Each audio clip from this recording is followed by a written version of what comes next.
भावांचं एक special thing अशी होती की मंगळागौर जर सुरू झाली ती 45 मिनिट्स तरी चालते कंटिन्यू. ओके. राजभवनमध्ये आम्हाला टाइम लिमिटेशन होतं. बरोबर. तर ते आम्ही लिटरली 4.5 मिनिटांमध्ये मंगळागौर प्रेझेंट केलं.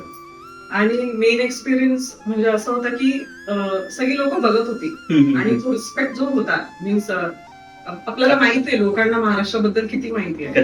पण त्यांनी जेव्हा ते कल्चर बघितलं की आम्ही जे टायर घालून गेलो किंवा जे काही प्रेझेंट केले. बरं मंगळागौरमध्ये भरपूर अशा ऍक्टिव्हिटीज आहेत की ज्या थोड्या डिफिकल्ट आहेत आपल्याला असं नॉर्मल व्यक्तीला नाही जमणार.